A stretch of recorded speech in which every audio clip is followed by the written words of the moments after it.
Welcome to Shubham e classes दोस्तों। और देखिए मैथ का प्रैक्टिस सेट 1 का हमारा सॉल्यूशन स्टार्ट करेंगे। तो पहला क्वेश्चन है 31। क्योंकि आपको पता है जीके है और आपका रीजनिंग है, इसको सॉल्यूशन की ज़रूरत नहीं है, ये आप ऐसे भी कर सकते हैं। ठीक है, मैथ में कुछ डाउट ऐसे होते हैं जो कि आपके क्लियर नहीं हो पाते, इसलिए ये वीडियो बनाया गया है आपकी हेल्प के लिए, ताकि आप प्रैक्टिस सेट लगाएँ और यहाँ पर वीडियो में सोल्यूशन देख पाएँ। ठीक है, तो देखिए 31 क्वेश्चन है, किसी समबाहु त्रिभुज का क्षेत्रफल 400√3 वर्ग मीटर है, तो इसकी प्रत्येक भुजा की लंबाई क्या होगी। तो ऐसे में आपको समबाहु त्रिभुज के क्षेत्रफल का फॉर्मूला पता होना चाहिए, जो कि होता है हमारा √3/4a²। ठीक है, और ये है हमारे क्षेत्रफल का फॉर्मूला, और हमको क्षेत्रफल कितना दे रखा है, 400√3 दे रखा है। करेक्ट है इतनी बात। तो देखिएगा ये √3 से हमारा √3 कैंसिल हो गया, और ये 4 जाके इधर 400 में गुणा हो जाएगा। तो यहाँ पे a² की जो वैल्यू बनेगी वो कितनी बनेगी, 1600 बनेगी। करेक्ट है इतनी बात। तो हमसे पूछा है भुजा की लंबाई यानी कि a की लंबाई, तो ये स्क्वायर यहाँ से हटेगा, यहाँ पे अंडर रूट बनेगा, तो a की वैल्यू कितनी आ जाएगी, 40 आ जाएगी। ठीक है, तो यहाँ पे ऑप्शन ए करेक्ट आंसर है। नेक्स्ट है हमारा क्वेश्चन नंबर 32 कि एक आयतकार प्लाट की भुजाओं में 5:4 का अनुपात है, इसका क्षेत्रफल 500 वर्ग मीटर है, तो प्लाट का परिमाप क्या होगा। तो देखिएगा प्लाट का जो परिमाप होता है उसका फॉर्मूला होता है 2 × लेंथ प्लस ब्रेथ। ठीक है, ये परिमाप का फॉर्मूला होता है लंबाई प्लस चौड़ाई, और क्षेत्रफल होता है लंबाई गुणा चौड़ाई यानी कि लेंथ × ब्रेथ। करेक्ट है। तो बढ़ते हैं क्वेश्चन पे। तो देखिए यहाँ पे रेशियो में दे रखा है 5 और 4, तो 5 और 4 को मैं 5x लिख सकता हूँ, इंटू 4x लिख सकता हूँ। ठीक है, ये इंटू मतलब गुणा का निशान है। तो देखिएगा = कितना दे रखा है हमको, 500 दे रखा है। ठीक है, ये लंबाई गुणा चौड़ाई हो गया और ये क्षेत्रफल हो गया लंबाई गुणा चौड़ाई, तो दोनों बराबर हो गए। तो यहाँ पर हम सॉल्व करेंगे तो यहाँ पे आएगा 20x², और यहाँ पे हमारा कितना आएगा, 500 आएगा। करेक्ट है इतनी बात। तो 20 से कैंसिल करूँगा तो यहाँ पे कितना आएगा, 25 आ जाएगा। तो आप देख रहे होंगे x² की वैल्यू 25 है, तो यहाँ से x की वैल्यू कितनी आएगी भाई, यहाँ से x की वैल्यू आएगी 5। अब x की वैल्यू 5 है, अब x की वैल्यू आप इसमें पुट कीजिए, इनकी भुजाएँ आ जाएंगी। ठीक है, तो 5 को 5 से गुणा करूँगा तो कितना आएगा, 25 आएगा। लंबाई आ गई 25, चौड़ाई आएगी 5 चौके कितना हो गया, 20, चौड़ाई आ गई 20। ठीक है, और यहाँ पे है 2। तो देखिए 20 और 25 कितने हो गए, 45 हो गए, और 45 दूनी कितना हो गया, 90 हो गया। तो यहाँ पे 90 मीटर जो है आपका राइट आंसर होगा, ऑप्शन थर्ड वाला। क्वेश्चन नंबर 33 है, किसी आयतकार क्षेत्र की प्रत्येक भुजा 40% कम कर दी गई, क्षेत्रफल में कितने प्रतिशत की कमी हो गई है। तो देखते हैं। अब देखिए आयतकार की प्रत्येक भुजा मतलब लंबाई भी और चौड़ाई भी, प्रत्येक भुजा की चौड़ाई भी तो भुजा है ना, लंबाई भी भुजा है, तो प्रत्येक भुजा में 40% की कमी की गई। अब इसको मैं डायरेक्ट बताऊंगा आपको कि आपने क्षेत्रफल क्या है, 100 मान लेना है। कुछ भी मान सकते हैं आप। ठीक है, 100 पे डाउट मत करना, आप 10, 15, 20, 25 आपको जो मानना है वो मान लीजिए, आपका आंसर वही आएगा। ठीक है, 100 इसलिए माना है, कैलकुलेशन आपकी आसान हो जाएगी। अगर मान लीजिए आयत का क्षेत्रफल पहले है 100, लंबाई में 40% की वृद्धि हुई है, तो आपको इसमें 40% की वृद्धि करनी है, सॉरी कमी हुई है ना, हाँ। तो 40 इसमें कम करेंगे तो आपका 60 बचेगा, है ना। 100 का 40%, 40 घटाएंगे 60।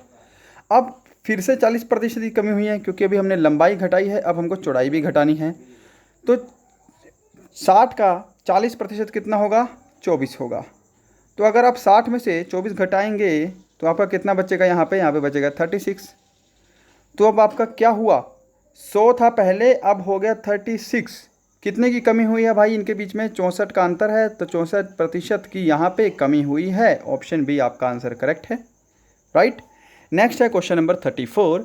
एक पहिए का व्यास 98 सेंटीमीटर है, तदनुसार उस पहिए को 1540 मीटर दूरी तय करने में कितने चक्कर लगाने पड़ेंगे।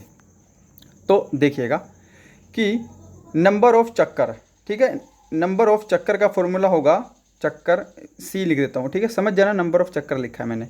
नंबर ऑफ चक्कर का फॉर्मूला होता है, यहाँ आप ट्रिक समझ लीजिए, कि दूरी अपॉन परिधि, और परिधि क्या होती है, 2πr होती है, क्योंकि चक्कर है तो गोल होगा, और गोल चक्कर की परिधि क्या होगी, 2πr होगी। करेक्ट है जितनी बात।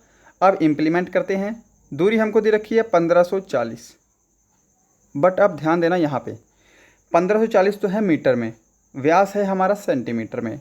हमको दूरी किस में बदलनी पड़ेगी, मीटर में बदलनी पड़ेगी, सॉरी सेंटीमीटर में बदलनी पड़ेगी। तो हमने 100 से गुणा कर दिया, तो ये सेंटीमीटर में हो गई। अब परिधि क्या होगी, पाई होता है 22/7। तो देखिए 7 यहाँ पे डबल हो गया, तो 7 कहाँ जाएगा, यहाँ से हमारा ऊपर जाएगा 7।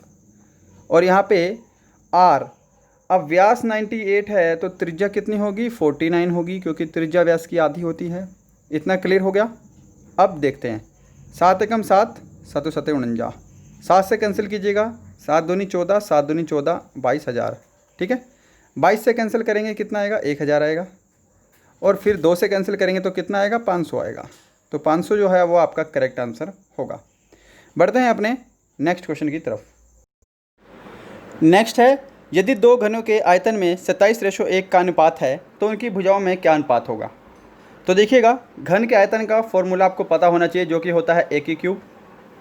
ओके, अब a की क्यूब हमको पहले घन का आयतन दे रखा है 27, यानी कि a की क्यूब की वैल्यू है 27। अब दूसरा जो a की क्यूब है, यानी कि दूसरे घन का आयतन हमको दे रखा है 1। उनकी भुजाओं का अनुपात पूछा है। अब a की क्यूब अगर 27 है तो a की वैल्यू कितनी आ जाएगी, यहाँ से 3 आ जाएगी, क्योंकि 3 की क्यूब 27 होगा। और यहाँ से a की वैल्यू हमारी 1 ही रहेगी, क्योंकि a का हम क्यूब करें, स्क्वायर करें, जो मर्जी करें, वो 1 ही रहता है। ठीक है, तो 3:1 ही तो इनका आंसर आएगा, है ना। भुजाओं का अनुपात ये हो गई, भुजा है 3:1 जो है इसका करेक्ट आंसर होगा। ठीक है, बढ़ते हैं नेक्स्ट क्वेश्चन पे। नेक्स्ट क्वेश्चन देखिएगा, नेक्स्ट है, निम्न में से क्या घनाभ के आयतन का सही सूत्र है। तो ये तो सॉल्यूशन वाला क्वेश्चन है ही नहीं, लंबाई गुणा चौड़ाई गुणा ऊंचाई, ये घनाभ के आयतन का सही सूत्र है। क्वेश्चन नंबर 37, यदि 600 रुपये का 4 वर्ष का साधारण ब्याज और 600 रुपये का 2 वर्ष का साधारण ब्याज मिलकर 180 रुपये है तो ब्याज की दर क्या होगी। तो देखिएगा, अगर कोई स्टूडेंट फंसा होगा तो इसमें फंसा होगा, वो फंसा इसलिए होगा कि उसका बेस क्लियर नहीं होगा। ठीक है, उसने बस ऊपर ऊपर से क्वेश्चन पढ़े होंगे। और आपको बता दूं, साधारण ब्याज से रिलेटेड एक मैंने पूरा कंप्लीट वीडियो बनाया है, तो अगर आपने नहीं देखा तो उसको जाकर देख लेना। उसके अंदर मैंने इस टाइप के क्वेश्चन भी मेंशन किए हैं। ओके, तो देखिएगा, सबसे पहली बात आपको साधारण ब्याज का फॉर्मूला पता होना चाहिए। अगर मैं सिंपल इंटरेस्ट का आपको फॉर्मूला बताऊं तो वो होता है मूलधन गुणा दर गुणा समय बटे में 100। ठीक है, प्रिंसिपल रेट और टाइम इंटू 100, ये होता है सिंपल इंटरेस्ट का फॉर्मूला। अब देखिएगा, इस क्वेश्चन को हम कैसे इंप्लीमेंट करेंगे कि मूलधन आपका दे रखा है पहले केस में 600 रुपये। ठीक है, समय है 4 वर्ष का, दर आपको निकालनी है, दर को मैंने लिख दिया R% और नीचे हमारा आ गया 100। ओके, दूसरे केस में हमको मूलधन दे रखा है 600 रुपये, समय है हमारा 2 वर्ष का, दर हमको निकालनी है जिसको मैंने R लिख दिया, अपॉन में हमारा 100। ठीक है, तो देखिएगा, ये साधारण ब्याज का सूत्र हो गया, ये भी साधारण ब्याज का सूत्र हो गया, है ना। अगर मैं इनको जोड़ दूँ तो दोनों के साधारण ब्याज का क्या हो गया, टोटल हो गया। और टोटल हमको यहाँ पे दे रखा है 180 रुपये, यानी कि इसके बराबर हमको 180 रुपये दे रखा है। समझ में आई इतनी बात। अब देखिएगा, ये 0 से हमारी ये 2 0 कैंसिल हो गई, और ये 2 0 से हमारी ये 2 0 कैंसिल हो गई। तो इसको सोल्व करने पे यहाँ पे आप देख रहे होंगे, यहाँ पे बनेगा आपका 24R + 12R, okay, is equal to 180। ठीक है, अब इनको अगर आप जोड़ेंगे तो ये बनेगा 36R इज़ इक्वल टू 180। और 36 एकम 36 और 36 पंजे 180, तो 5% यहाँ से आपकी R की वैल्यू आ गई। ऑप्शन बी आपका करेक्ट आंसर हो गया। ओके, बढ़ते हैं नेक्स्ट पे, क्वेश्चन नंबर 38, यदि अ ब से 40% अधिक है, ब स से 20% कम है, तब अ स से का अनुपात क्या होगा। ठीक है, चलिए क्वेश्चन देखते हैं। अब अ ब स को अगर मैं A B C लिख दूँ, किसी को कोई दिक्कत नहीं ना, थोड़ा ईजी है, अ ब स बोलने में थोड़ा अजीब सा लगता है। ठीक है, अब पीछे से शुरू करिए। मान लीजिए हमारे पास C जो है वो 100 है। ठीक है, क्या बोल रहे हैं कि जो B है वो C से 20% कम है, यानी कि B 80 होगा, 20% कम है तो भाई। ठीक है, और A जो है वो B से 40% अधिक है, तो ये कितना होगा, 112 होगा, क्योंकि 80 का 40% क्या होगा, 32 होगा, और 32 80 में जुड़ेगा तो 112 होगा। ये हमारी एक्चुअल वैल्यू आ गई। आपसे क्या बोला है, आपको बोला है कि अ और स का अनुपात क्या होगा, यानी कि 112 और 100 का अनुपात आपको बताना है। तो इसको मैं यहीं पे कैंसिल कर देता हूँ। ठीक है, 2 से कैंसिल करते हैं। सबसे पहले 2 से आ गया 50, 2 पंजे 10, 2 छिके 12, 2 से 25, ठीक है, 2 दूनी 4, 2 अट्ठे 16, तो 28:25 जो है वो क्या होगा, आपका आंसर होगा ऑप्शन ए, राइट। 80 रुपये अंकित मूल्य के सौदे को 68 रुपये में बेचा गया, छूट की दर कितनी है। तो वेरी सिंपल क्वेश्चन है, यहाँ पे छूट बतानी है कितनी है। तो देखिएगा, यहाँ पे अंतर कितने का है, 12 का है, 12 की छूट है 80 रुपये से, है ना, और इंटू हमारा क्या होगा, 100 हो जाएगा। 20 चौके 80, 20 पंजे 100, 4 तिया 12, 5 तिया कितने होते हैं, 15 होते हैं, तो 15% आपका यहाँ से क्या होगा, करेक्ट आंसर होगा, राइट। क्वेश्चन नंबर 40, 5 रुपये में 6 की दर से केले खरीद कर 6 रुपये में 5 की दर से बेचे जाते हैं, तो लाभ प्रतिशत ज्ञात करो। अब देखिएगा, इसको मैं ट्रिक के साथ ही करूँगा। अगर आपको डायरेक्ट ही लाभ प्रतिशत या हानि प्रतिशत दे दिया फिर तो आपको सोचना ही नहीं है। आपको क्या करना है, 5 रुपये में 6 की दर से और 6 रुपये में 5 की दर से बेचे जाते हैं। स्टेटमेंट आपने ऐसे लिख ली, इनको क्रॉस मल्टीप्लाई कीजिएगा, यहाँ पे कितना आएगा 25 आएगा, यहाँ पे आएगा 36, ठीक है। यानी कि आप ऐसे देख सकते हैं कि 25 रुपये की चीज़ है और मैंने वो 36 रुपये में बेच दी। ओके, ये हमारा यहाँ से एक्चुअल बन गया, क्योंकि हमको लाभ ऑलरेडी दे रखा है। तो कितने का लाभ हुआ, यहाँ से हम बोलेंगे 11 का लाभ हुआ है। कितने से हुआ है, 25 से हुआ है, और इनटू हमारा क्या होगा, 100 हो जाएगा। 25 एकम 25, 25 चौके 100, 11 चौके कितना होता है 44, और 44 आपका करेक्ट आंसर होगा, राइट। अच्छा, बढ़ते हैं नेक्स्ट पे, क्वेश्चन नंबर 41। दो संख्याएं एक तीसरी संख्या से 20% और 25% छोटी हैं, दूसरी संख्या प्रथम संख्या से कितने प्रतिशत कम है। तो 3 संख्याएं हैं जिसको मैं ABC लिख देता हूँ, ठीक है। अगर मैंने C 100 माना है तो क्या बोल रहा है कि दो संख्याएं तीसरी से 20% और 25% कम है, यानी कि पहली 20% कम है तो 80 होगा, और दूसरी जो है वो 25% कम है तो 20 जो है वो 75 होगा। 100 से 20% कम और 100 से 25% कम, राइट। अब बोला है दूसरी पहली से कितनी कम है, तो कितनी कम है, 5 कम है। 80 से अपॉन में 80 इंटू 100, ठीक है। 20 चौके कितना होता है, 80 होता है, और 20 पंजे होता है 100, यानी कि यहाँ पे आएगा हमारा 25/4, ठीक है। और अगर हम इसको सोल्व करेंगे तो यहाँ पे हमारा क्या आएगा, 6.25 आएगा। तो ऑप्शन बी जिन्होंने चूज़ किया है उनका आंसर बिल्कुल करेक्ट है।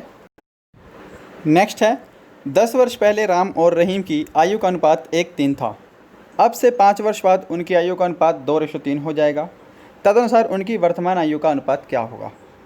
तो देखिए, ये जो क्वेश्चन है इसके ऊपर ही मैंने आपको एक स्पेशल वीडियो दिया है, ठीक है, उसको जाकर देख सकते हैं। बिना एक्स और वाई के हमने सिर्फ रेशो से ही क्वेश्चन सॉल्व किए हैं। ओके, तो ये कैसे करेंगे, देखिएगा, बीच में जो है मैं लिखूंगा प्रेजेंट, यानी कि वर्तमान आयु, ठीक है। ध्यान से समझिएगा, ऊपर जा रहा है ये पास्ट, तो कह रहा है कि 10 वर्ष पहले राम, और रहीम को मैं लिख देता हूँ RH। ओके, रहीम की आयु का अनुपात कितना है, 1:3 है, राइट। और अब से यानी कि प्रेजेंट से 5 वर्ष बाद उनकी आयु का अनुपात है 2:3।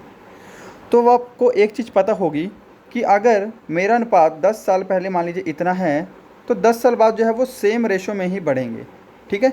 यानी कि आपको मैं एक एग्जांपल से समझाऊं कि मेरी आयु 4 साल है और मेरे भाई की आयु 6 साल है। मैं 2 साल बाद बात करूं तो मेरी आयु हो जाएगी 6 साल और मेरे भाई की आयु हो जाएगी 8 साल। तो यानी कि अंतर जो है हमारे में 2-2 का समान रहेगा, ठीक है। तो यहाँ पर भी अंतर रेशो में भी समान होना चाहिए। फिर अब रेशो में यहाँ पे क्या है, 0 का अंतर है, और यहाँ पे अंतर कितने का है, 1 का है, तो अंतर समान नहीं है। अगर किसी क्वेश्चन में अंतर समान है तो आप उसको डायरेक्टली करेंगे, आगे मैं आपको बताऊंगा। अगर अंतर समान नहीं है तो आप उसको कैसे सॉल्व करेंगे, यहाँ पे हम देखेंगे, ठीक है। तो पहले आपको अंतर समान करना पड़ेगा। अंतर समान करने के लिए इनके बीच का डिफरेंस क्या है, 2 है, इनके बीच का डिफरेंस क्या है, 1 है। तो दोनों के डिफरेंस को क्रॉस मल्टीप्लाई आपको गुणा करना है पहले, ठीक है। तो क्रॉस मल्टीप्लाई करूँगा तो यहाँ पे 1:3 ही रहेगा, है ना, और यहाँ पे कितना हो जाएगा, 4:6 हो जाएगा। ओके, ठीक है। तो यहाँ पर आप देख रहे होंगे दोनों में अंतर कितने का है, 3-3 का अंतर है, तो यहाँ पे अंतर समान हो गया है। तो आप एक चीज़ देखिए, रेशो में अंतर है 3 का, और ओवरऑल उम्र में अंतर कितने का है, 10 पहले और 5 बाद में, यानी कि 15 का अंतर है ओवरऑल। तो 15 अंतर इसके बराबर कर देना है आपको। 3 एकम 3 और 3 पंजे 15। ओके, इतनी बात करेक्ट हो गई। अब बोला है उनकी वर्तमान आयु का अनुपात। अब आपका जो नया रेशो है आयु का वो ये है, ठीक है। अब आपको इसमें करना है, तो देखिए नया रेशो वर्तमान बताना है। तो देखिएगा, इसको मैं रफ कर देता हूँ 2 मिनट के लिए, क्योंकि यहाँ पे स्पेस नहीं है। ओके, सारा कुछ मैंने देख लिया यहाँ पे क्या क्या है। तो देखिएगा, यहाँ पे है 1:3 और यहाँ पे है 4:6, और 1 की वैल्यू हमारी कितनी आई थी, 5 आई थी, ठीक है ना। अब देखिएगा, इसको मैं इससे गुणा करूँगा तो यहाँ पे आएगा 5, 5 को मैं 3 से गुणा करूँगा तो यहाँ पे आएगा 15। तो 10 वर्ष पहले की उम्र है ये 5:15, ठीक है। ये 10 वर्ष पहले की उम्र है। आपको बोला है वर्तमान आयु, तो यानी कि इसमें हमको 10-10 और जोड़ना पड़ेगा। अब 10 15 5 में 10 जोड़ूंगा 15, 15 में 10 जोड़ूंगा 25। अनुपात निकालना है, 5×3 = 15 और 5 पंजे कितना होता है, 25 होता है। तो 3:5 इसका करेक्ट आंसर होगा। उम्मीद करूंगा सबको समझ में आया होगा। अगर आपके पास ऐसे कोई और क्वेश्चन है आपके नोट्स में, आपकी बुक्स में, तो आप इस तरीके से ट्राई करके देखिए कितनी आसानी से आप क्वेश्चंस को सॉल्व कर सकते हैं। ठीक है, हर एक टाइप का क्वेश्चन आयु का। नेक्स्ट क्वेश्चन है यहाँ पे आपका 43 कि 50 तक की सभी विषम संख्याओं का औसत क्या होगा। तो देखिएगा विषम संख्याएं क्या होती हैं, 1, 3, 5, ऐसे ही करते करते 47 और सबसे लास्ट जो विषम संख्या होगी वो होगी 49, 50 तक। ठीक है, अगर आपको इनका औसत निकालने को बोले, इसके ऊपर एक स्पेशल वीडियो भी दे चुका हूं मैं मैथ की, आप प्लेलिस्ट में जाके देख सकते हैं। ठीक है, तो इनके औसत का एक तरीका होता है कि जब भी संख्याओं के बीच में अंतर समान हो, आप देख रहे हैं सबके अंदर 2-2 का अंतर होगा क्योंकि ऑलरेडी विषम संख्या है तो सब में 2-2 का गैप छोड़ रही है ना। तो देखिएगा इस सब में 2-2 का अंतर है। अगर अंतर समान है और आपको औसत निकालना है तो इसकी ट्रिक है, पहली संख्या को आपको लास्ट संख्या से जोड़ देना है, जो कि कितना हो जाएगा, 50 हो जाएगा, 49 और 1, और उसको आपको 2 से भाग कर देना है, तो 25 जो है वो आपका औसत आएगा, ऑप्शन डी। बट ये ट्रिक तभी काम में आएगी जब संख्याओं के बीच में अंतर समान हो, उसका चाहे कितनी भी संख्या दे दे, आपको औसत निकालने को बोलेगा पहली संख्या जमा लास्ट संख्या भाग 2। ठीक है, याद रहेगा। नेक्स्ट है यहाँ पे 44 है वह संख्या जिसमें 70 घटाने पर उसका 1/3 के बराबर है। तो देखिए ये क्वेश्चन आप ऑप्शन से कर सकते थे, आंसर मेरे को पता है तो मैं 105 चूज़ करूंगा। अगर मैं 105 में 70 घटाऊं तो यहाँ पे कितना बचेगा, यहाँ पे बचेगा हमारा 35। ठीक है, और 105 का फिर अगर मैं 1/3 करके देखूँ तो वो 35 ही आना चाहिए क्योंकि वो बराबर है। तो देखिएगा पंजू 3 तिया 9, 3 पंजे 15, तो 35 आ रहा है, यानी कि दोनों में सेटिस्फाई कर रहा है 35, तो 105 ऑप्शन मेरा सही है। ठीक है, आप ऑप्शन सेटिस्फाई करवा के इस क्वेश्चन को ईजिली कर सकते थे बिना एक्स और वाई के मेथड में घुसे हुए। उम्मीद करूंगा समझ में आ रहा होगा गाइस। ठीक है, अगर आप चैनल पे नए हैं चैनल को जरूर सब्सक्राइब करना, वैसे नए नहीं होंगे क्योंकि अगर आपने टेस्ट परचेस किया तो आप पुराने होंगे, विश्वास करके देख रहे होंगे। 45 है और आपका लास्ट क्वेश्चन है आपका ये बोर्ड मास का। तो देखिए बोर्ड मास में क्या होता है आपको एक चीज़ पता होनी चाहिए, BOD, ठीक है, MAS। अब बोर्ड मास में होता है पहले ब्रैकेट ओपन होगी, ब्रैकेट ओपन, ओ का मतलब मल्टीप्लाई भी होता है वैसे, है ना, ऑफ।